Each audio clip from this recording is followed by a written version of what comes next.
está. Gracias, profesor. Rapidísimo, te hago unas preguntas, pero me gustaría presentarte un poco como se debe. Cuauhtémoc Miranda, maestro en Filosofía y Crítica por la Cultura por la Universidad Intercontinental y licenciado en Ciencias de la Comunicación por la Facultad de Ciencias Políticas y Sociales por la Universidad Nacional Autónoma de México. Cuenta con más de 30 años de experiencia en medios de comunicación, principalmente la radio, donde ha sido productor y locutor en cadenas como Grupo Fórmula, Grupo Imagen o Reporte 98.5.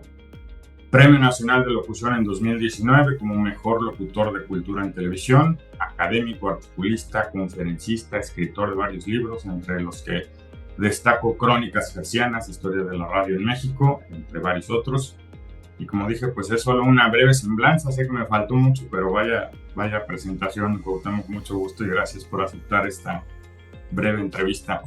No, adelante, a tus órdenes, gracias por la presentación y la invitación. Gracias, Cuauhtémoc. Queremos hablar un poco sobre tu experiencia, que nos transmitas un poco a la gente que apenas está iniciando en medios de comunicación. Hay 3 preguntas muy concretas. La primera sería, ¿cómo fue tu formación profesional como conductor? Es decir, ¿la carrera fue suficiente o tuviste que hacer otro tipo de cosas para estar frente a un micrófono? No, la carrera no fue suficiente. La carrera nada más te da muy pocas bases. Desde luego, primero tener claro qué es lo que quieres hacer dentro del medio. Entonces, ninguna carrera te da al 100% todo, te da unas bases. Una vez que ya tienes más o menos decidido a qué te quieres dedicar, en este caso, bueno, yo a la conducción, lo primero que tomé en cuenta fue leer mucho, porque cuando yo veía a los conductores, cuando empezaba a trabajar en este negocio, yo veía que los conductores se informaban y también me daba cuenta de unos que no se informaban. Y los que no se informaban decían puras tonterías, literalmente, puras tonterías. Y los que se informaban, pues se oían mejor, ¿no? Más informados, con más argumentos. Entonces, conforme fui avanzando en mi carrera, pues no descuidé esta parte de prepararte, o sea, leer todos los días, información general, deportes, espectáculos, cultura, y ya después te vas especializando. Pero lo primero que hice fue eso, que observaba mucho a los conductores, cómo preparaban sus programas, cómo leían, y te das cuenta de que también es una cuestión de mucha experiencia. Vaya, conforme vas avanzando en el medio, vas adquiriendo conocimientos nuevos, vas conociendo a mucha gente del mismo medio que te ayuda a formarte y te ayuda incluso a que en algún momento la entrevistes. Entonces es paso a paso, ¿no? Pero definitivamente la universidad me dio una parte, sí, importante, una parte teórica, pero la práctica y el leer y el escuchar, observar cómo hacían los programas los conductores, me ayudó muchísimo más. Prepararse más Sí, claro. De acuerdo. En este sentido, ¿algún reto profesional que hayas tenido a lo largo de tu carrera? Es decir, algo que ya que estabas ahí, de repente dijiste, uy, ahora cómo hago esto y cómo la libraste, cómo lo brincaste. Pues es que los retos caen a cada rato, ¿no? O sea, de los primeros fue, pues bueno, en mi trabajo producir un programa de más tiempo. Al principio yo producía programas de 1 hora o incluso semanales. Y de repente que te den un programa de 5 horas, pues ya está complicado, ¿no? Y lo mejor de ese programa, que fue donde te digo que comenzó esta aventura de la conducción, fue que como productor me atreví a entrar al micrófono. Y entonces ahí aprendí mucho, ahí aprendí a cómo hablarle al público, a cómo entrevistar al público, el cómo informarme, el cómo ordenar mis temas. Y te estoy hablando de una época en que no había internet, ¿eh? O sea, literalmente traía escrito todo en hojitas. Y así fue como me fui adentrando a este reto que fue maravilloso. Me gustó muchísimo el poder estar en una radio nocturna, cuando en ese tipo de radios o en este tipo de espacios en la noche es cuando la gente sí te escucha, no te tiene de música de fondo. Entonces fue un reto muy, muy, muy bueno. La verdad ahí siento que me curtí mucho porque, pues por esto, ¿no? Primero el tiempo. O sea, llenar 5 horas diarias, quiero ver quién lo hace, ¿no? Muchos programas matutinos de radio lo hacen, pero pues tienen toda una infraestructura ahora, el internet, todo un equipo. En aquella época pues no había tanto, o sea, no teníamos internet, no teníamos ni teléfono celular. Entonces era leer el periódico, escuchar las noticias en la radio, ver la televisión y leer mucho. leer mucho. A la gente le gustaba mucho que le hablara de autores, de historias, o esas mismas historias las llevaba luego al radio. Entonces fue un reto bien interesante porque fui descubriendo poco a poco y conforme iba avanzando el programa, fuimos descubriendo las diferentes formas de comunicación. E incluso cuando salíamos, porque hacíamos controles remoto, el salir y platicar con la gente. O sea, tenerla frente a ti ya no es lo mismo que por un teléfono, o ya no es lo mismo con un mensaje que luego nos enviaban por, o sea, el mensaje por carta, pues, nos enviaban cartas y las veíamos. No es lo mismo a tenerlo frente a ti como ahorita te tengo yo a ti.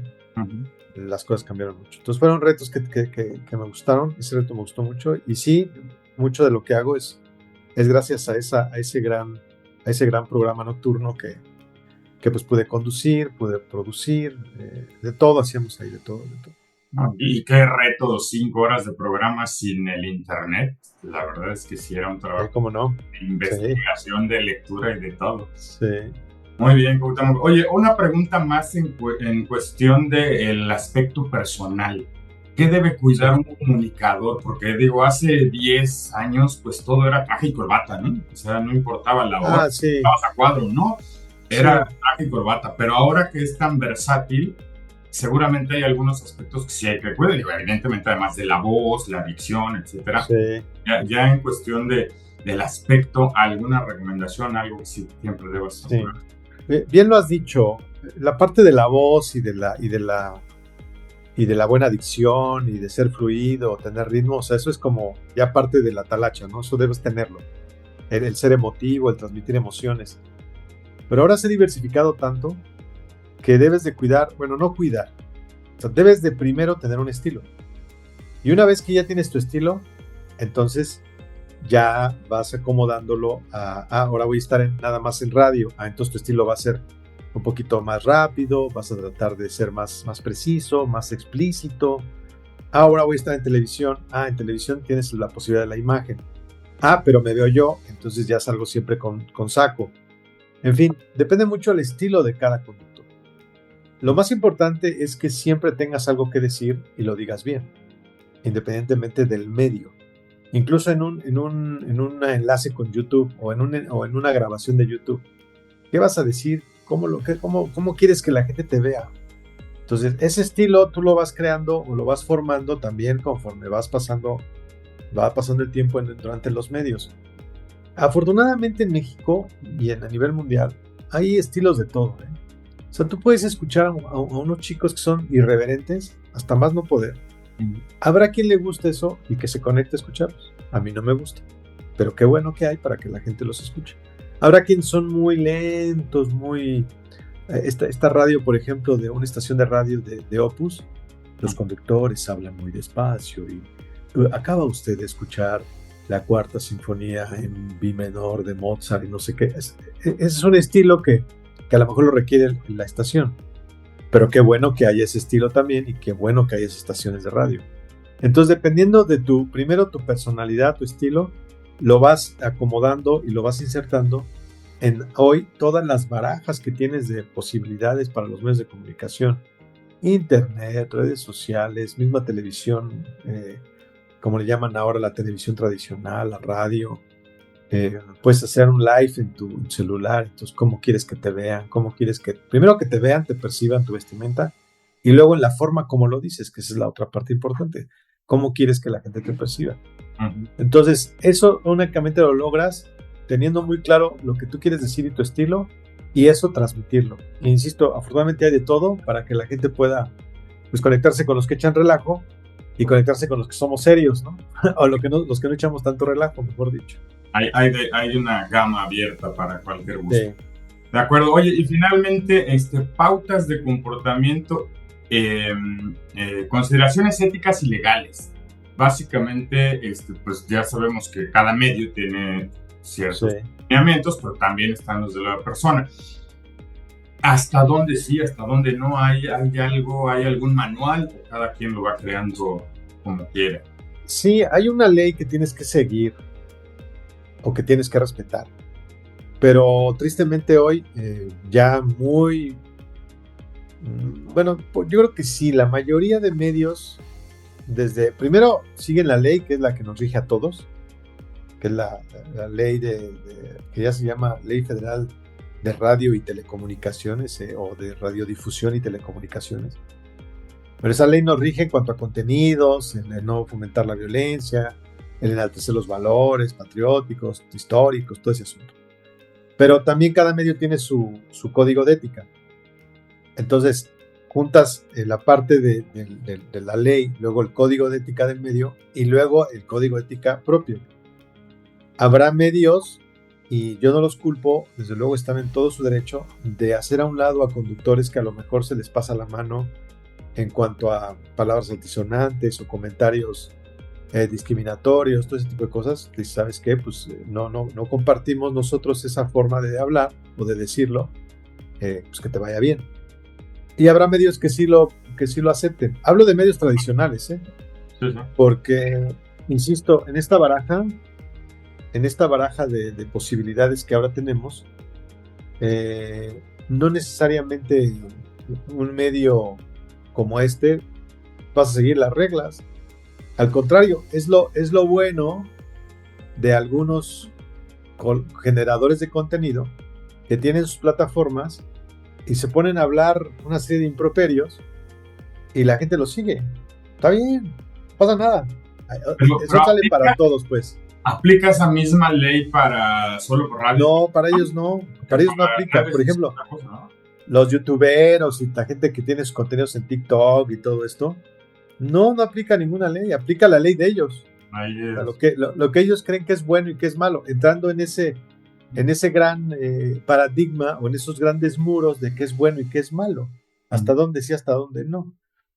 Sí, cada uno de nosotros debe tener una ética, me queda muy claro, pero afuera la ejercen como se les antoje. Claro. Esa es una, no sé si sea ventaja, tampoco sé si sea desventaja, pero así es actualmente. Y va a tardar mucho. En Europa ya se está legalizando y ya se está usando, ya se está tratando de legislar en torno a esos contenidos. Muchos países sí bajan. Afortunadamente eso sí se puede hacer. O sea, un cuate que está ahí medio brilloso, enalteciendo ciertas cosas que no le conviene a un gobierno, lo bajan. Pero ¿cuántos siguen pues haciendo lo mismo? Entonces, aquí la parte ética pues, viene principalmente fundamental de ti como individuo. Sí. Ya tú sabrás lo que transmites, ya tú sabrás quién te sigue, ya tú sabrás qué tanto te van a seguir y qué tanto te van a permitir hacer. Cada quien marca sus pautas. Claro. De acuerdo, Cuauhtémoc, pues te agradezco muchísimo, sé que estás ocupado y gracias por estos 15 minutos. Me va a ayudar mucho y te comparto cómo quedó la entrevista. No, gracias a ustedes por la entrevista y siempre estaré dispuesto, aunque estemos corriendo, pero estaremos dispuestos. Felicidades y que nos vamos a ver pronto, Ya te lo aseguro. Nos vamos a ver el próximo 4. Me da mucho gusto. Gracias, Cuauhtémoc. Hasta luego, suerte. Gracias.